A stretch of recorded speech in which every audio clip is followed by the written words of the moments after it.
నమస్తే, welcome to గాంధీవం.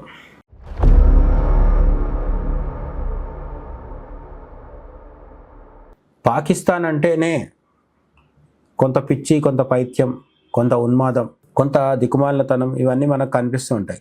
అయితే పాకిస్తాన్లో ఉండే అవలక్షణాలన్నీ ఒకే ఒక వ్యక్తిలోకి వచ్చి కూర్చుంటే అది ఆసిమ్ మునీరో షహబాజ్ షరీఫో కాదు. అంటే సైన్యానికి నాయకుడైన ఆసిమ్ మునీర్, లేదంటే ప్రభుత్వానికి నాయకుడైన షహబాజ్ షరీఫ్, వీళ్ళిద్దరు కాదు. వీళ్ళిద్దరు కాకుండా మూడో ఆనిమత్యం ఒక అతను ఉన్నాడు. ఆ మూడో ఆనిమత్యం ఎప్పుడు నోరు తెరిచినా సరే కంపు కంపు చేస్తాడు, గబ్బు గబ్బు చేస్తాడు. ఆ మధ్య ఒకసారి ఏమన్నాడంటే, అమెరికా కోసం మేము చాలా డర్టీ వర్క్ చేశాము అని నోరు జారాడా లేదా కావాలనే చెప్పాడా తెలియదు మనకి. అయితే ఆయన ఎవరు అంటే పాకిస్తాన్ యొక్క రక్షణ మంత్రి ఖవాజా షరీఫ్, ఇతని పేరు. ఈయన ఎప్పుడు మాట్లాడినా సరే కాంట్రవర్షియల్ కామెంట్స్ చేస్తూ ఉంటాడనమాట. అట్లా ఓసారి అమెరికా చెప్తేనే మేము రకరకాల హింసాత్మకమైన పనులు, ఉగ్రవాదుల్ని రష్యా మీదకి పురిగొల్పడం కావచ్చు, ఇవన్నీ చేశామని చెప్పి ఆ మధ్య ఒకసారి కామెంట్ చేశాడు. సోవియట్ రష్యా ఉన్నప్పుడు, యుఎస్ఎస్ఆర్ ఉన్నప్పుడు అమెరికా తరఫున మేము పని చేశాము, కిరాయి హంతకులుగా పనిచేశామని చెప్పి తాను స్వయంగా తనే ఒప్పుకున్నాడు. అటువంటి వివాదాస్పద మంత్రి ఇప్పుడు ఇరాన్, అమెరికా, ఇజ్రాయెల్ యుద్ధ నేపథ్యంలో పాకిస్తాన్ మధ్యలో తలదూర్చి శాంతి ఒప్పందం కుదిర్చింది, కాల్పుల విరమణకి పాకిస్తానే కారణం అని చెప్పి ప్రపంచవ్యాప్తంగా పాకిస్తాన్ అనుకూల శక్తులు, ఆ డీప్ స్టేట్, వీళ్ళందరూ యాక్టివేట్ అయ్యి ఒక కొత్త నరేటివ్ నిర్మించాలని చూస్తున్న సమయంలో ఈ ఖవాజా షరీఫ్ అనేవాడు నోరు తెరిచి మళ్ళీ గందరగోళం సృష్టించాడు అనమాట. ఇంతకీ తను మాట్లాడింది ఏంటి? ఈ పాక్ రక్షణ మంత్రి మాట్లాడిన దానివల్ల ఏర్పడ్డ పరిస్థితి ఏంటి? ఇప్పుడు ఒకసారి చూద్దాం. పాకిస్తాన్ రక్షణ మంత్రి ఖవాజా ఆసిఫ్ సోషల్ మీడియా వేదికగా ఇజ్రాయెల్ను మానవాళికి ఒక శాపం, హ్యూమానిటీకి ఒక కర్స్ అని చెప్పి దుష్ట దేశం, అంతేకాకుండా ఈవిల్ కంట్రీ అని కూడా వర్ణిస్తూ ఓ పోస్ట్ చేశాడు. ఇజ్రాయిల్, ఇరాన్ మధ్య శాంతి ఒప్పందము, కాల్పుల విరమణ అని పెద్ద పెద్ద మాటలు మాట్లాడుతున్న పాకిస్తాన్ ఇది సమయంలో ఇజ్రాయెల్ని ఇలా బూతులు తిట్టడము, లేదంటే ఇష్టం వచ్చినట్టు కామెంట్ చేయడం అనేది ఎంతవరకు సబబు అనేది మన అందరికీ అర్థమవుతుంది. అంటే నోటితో చెప్తూ నొసటితో వెక్కిరించడం అని మనకు సామెత ఉంటుంది. అట్లా పాకిస్తాన్ ద్వంద్వ వైఖరి ఇక్కడ బయటపడుతుంది. షహబాజ్ షరీఫ్, ఆసిమ్ మునీర్ అమెరికా దగ్గర, ఇరాన్ దగ్గర వెళ్ళి బ్రోకర్గిరి చేస్తూ, చెంచాగిరి చేస్తూ మాటలు వాళ్ళకో మాట వీళ్ళకో మాట చెప్తుంటే మధ్యలో ఈ ఖవాజా ఆసిఫ్ అనేవాడు మాత్రం పాక్ రక్షణ మంత్రి, అది కూడా ఏదో చిన్న చిత్తక సెనేట్లో మెంబరు లేదంటే ఒక ఎంపీనో ఎమ్మెల్యేనో కాదు, వీడు డైరెక్ట్గా రక్షణ మంత్రి. ఈ పాక్ రక్షణ మంత్రి పోయి ఏమంటాడంటే ఇజ్రాయెల్ అనేది మానవ జాతికే ఒక శాపం అంటాడు. రెండోది దుష్ట దేశం, ఈవిల్ కంట్రీ అని కూడా నోటికొచ్చినట్టుగా కారుకూతలకు వస్తూ ఉంటాడు. అయితే యూరోప్లో ఉన్న యూదులు, ఇదంతా రెండో ప్రపంచ యుద్ధానికి ముందు గురించి మాట్లాడుతున్నాడు ఈ ఖవాజా ఆసిఫ్ అనేవాడు. రెండో ప్రపంచానికంటే ముందు యూరోప్లో చాలా చోట్లలో యూదులు ఉండేవాళ్ళు. అంటే ఇప్పుడున్న నెతన్యాహుకు సంబంధించిన మతం, జూయిష్ రిలీజన్ అంటాం మనం. జుడాయిజం అనేది దాని అసలు పేరు. అయితే జుడాయిజాన్ని ఫాలో అయ్యే వాళ్ళు జూయిష్ పీపుల్. ఈ జూస్ అంటే లేదా యూదులు యూరోప్లో చాలా దేశాల్లో విస్తరించి ఉండేవాళ్ళు. వాళ్ళందరినీ వదిలించుకోవడానికి యూరోప్ వాళ్ళు ఏం చేశారంటే వాళ్ళని తీసుకొచ్చి పాలస్తీనాలో దించి వాళ్ళకు పాలస్తీనాను విభజించి ఇజ్రాయెల్ అనే ఒక దేశాన్ని సృష్టించారు అని ఈ ఖవాజా షరీఫ్ అనేవాడు తన కూతలన్నీ కూస్తూ ఉన్నాడు అనమాట. అంతేకాదు, క్యాన్సర్ వంటి దేశాన్ని అని కూడా పేర్కొన్నాడు. ఇజ్రాయెల్ని క్యాన్సర్తో పోలుస్తున్నాడంటే కాల్పుల విరమణ పట్ల, శాంతి ఒప్పందం పట్ల, యుద్ధం ఆపాలనే దాని పట్ల పాకిస్తాన్ చిత్తశుద్ధి ఏంటో మనకు ఈ మాటలతోనే అర్థమైపోతుంది. పాకిస్తాన్ ఒకవైపు యుద్ధం వద్దంటుంది, కానీ వాళ్ళ రక్షణ మంత్రి మాత్రం ఇజ్రాయెల్ని నోటికొచ్చినట్టు తిడుతున్నాడు. ఇది వీళ్ళ పరిస్థితి. అయితే అమెరికా, ఇరాన్ మధ్య శాంతి చర్చలకు పాకిస్తాన్ ఆతిథ్యం ఇస్తున్న తరుణంలో ఈ వ్యాఖ్యలు రావడం గమనార్హం.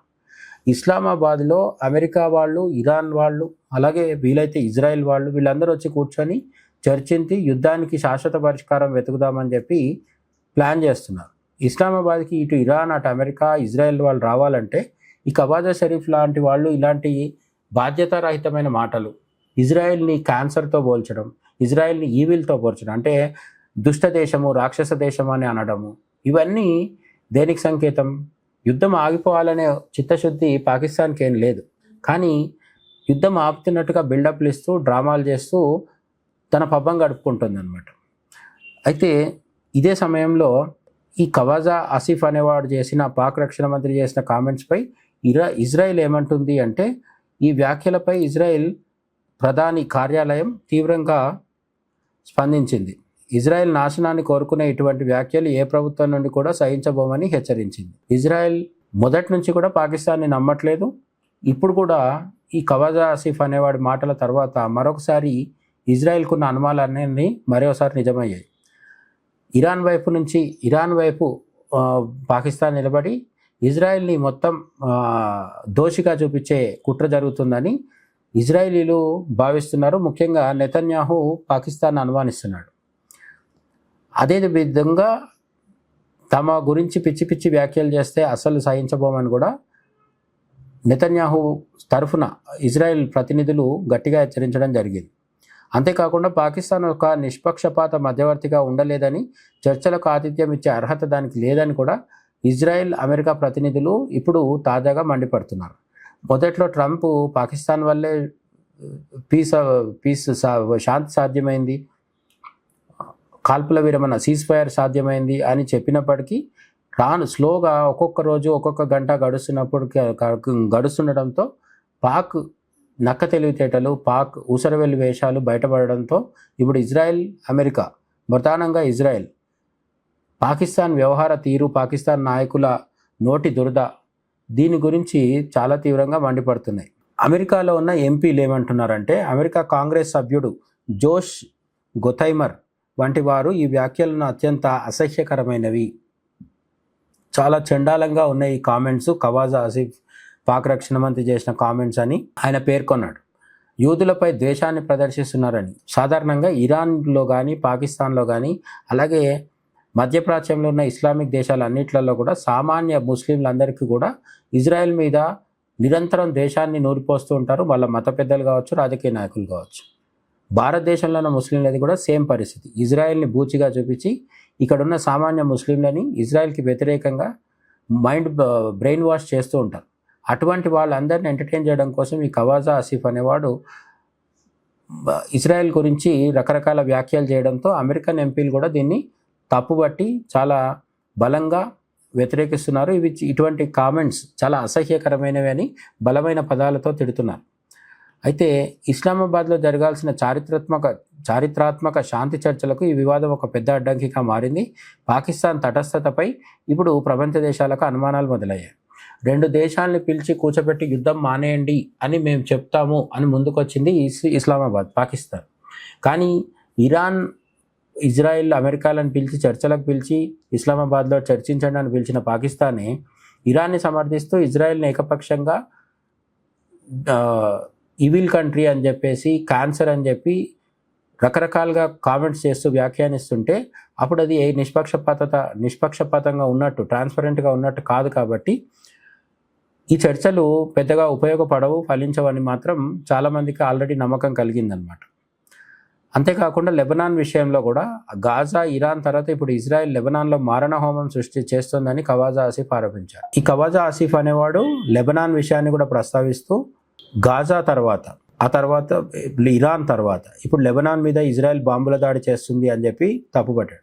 లెబనాన్ మీద ఇజ్రాయెల్ బాంబుల దాడి చేస్తున్న మాట నిజమే, కానీ లెబనాన్లో ఉన్న ప్రజాస్వామ్య ప్రభుత్వమో లెబనాన్ సామాన్య ప్రజలతో సమస్య కాదు. ఇజ్రాయెల్కి అక్కడున్న హిజ్బుల్లా అనే ఇరాన్కి అనుబంధంగా నడిచే ఒక ఉగ్రవాద సంస్థతో సమస్య. హిజ్బుల్లాని తుడిచిపెట్టడంలో భాగంగా ఇజ్రాయెల్ బాంబులు వేస్తుంది. ఈ విషయం సూటిగా చెప్పకుండా ఖవాజా ఆసిఫ్ అనేవాడు ఇజ్రాయెల్ వెళ్ళి లెబనాన్ మీద దాడి చేస్తుంది అని చెప్పడం జరుగుతుంది అన్నమాట. ఖచ్చితంగా ఇజ్రాయెల్ లెబనాన్ మీద దాడులు చేయడాన్ని అందరూ ఖండిస్తారు.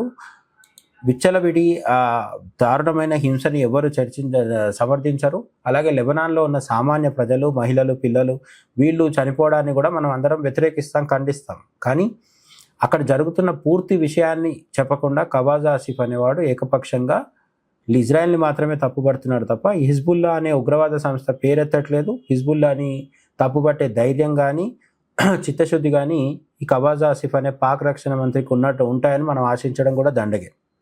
అయితే ఒక పక్కన శాంతి చర్చలు జరుపుతున్నామని చెప్తూనే మరోపక్క యుతమైన పదవిలో ఉన్న మంత్రి ఇలాంటి వ్యాఖ్యలు చేయడం పాకిస్తాన్ దౌత్యపరమైన అపరిపక్వతను సూచిస్తుందని విశ్లేషకులు అంటున్నారు. ఒక సైడ్ శాంతి అంటున్నారు, సీజ్ ఫైర్ అంటున్నారు, కానీ మరోవైపు పాకిస్తాన్ రక్షణ మంత్రి, అత్యంత కీలకమైన స్థానంలో ఉన్న రక్షణ మంత్రి ఇజ్రాయెల్ని రెచ్చగొట్టే విధంగా ఇజ్రాయెల్ని రకరకాల నెగిటివ్ పదాలతో ఈవిల్ అంటూ, క్యాన్సర్ అంటూ రెచ్చగొట్టడం ద్వారా ఈ చర్చల్ని పాకిస్తానే కావాలని ఫెయిల్ చేసే విధంగా కుట్ర చేస్తుందా అనేది కూడా ఇక్కడ చాలామందికి అనుమానం కలుగుతుంది. కాల్పుల విరమణ ప్రయత్నాలు జరుగుతున్నా ఇజ్రాయెల్ లెబనాన్పై దాడులు కొనసాగిస్తుందని, దానివల్లే తన ఆగ్రహంతో ఈ వ్యాఖ్యలు చేశానని మంత్రి తన తీరును సమర్థించుకున్నారు. వ్యాఖ్యలు చేసిన తర్వాత పెద్ద ఎత్తున వ్యతిరేకత వస్తే మళ్ళీ ఎక్స్ప్లెనేషన్ ఇచ్చాడు. ఆ ఎక్స్ప్లెనేషన్లో కూడా సారీ చెప్పడం లాంటివి ఏం చేయకుండా ఈ ఖవాజ్ ఆసిఫ్ అనే వ్యక్తి నాయకుడు ఏమంటున్నాడంటే, లెబనాన్ మీద దాడులు చేస్తుంది ఇజ్రాయెల్, ఆ దాడులకు వ్యతిరేకంగా అసహనంతో ఆగ్రహంతో నేను ఇటువంటి మాటలు మాట్లాడుతున్నాను అని చెప్తున్నాడు. అసహనంతో ఆగ్రహంతో నోటికొచ్చింది వాగుతూ శాంతి చర్చలు చేయడం సాధ్యమేనా? సీజ్ ఫైర్ అనేది పాకిస్తాన్ బాధ్యతారహితంగా ఇలా రోజు ఒక్కొక్క కామెంట్ చేస్తుంటే సీజ్ ఫైర్ అనేది, కాల్పుల విరమణ అనేది ఉంటుందా? మీరు ఏమనుకుంటున్నారో కామెంట్ సెక్షన్లో ఖచ్చితంగా చెప్పండి. కీప్ వాచింగ్ గాంధీవం. మరి ఇంకో వీడియోలో మరొకసారి కలుద్దాం. జై హింద్.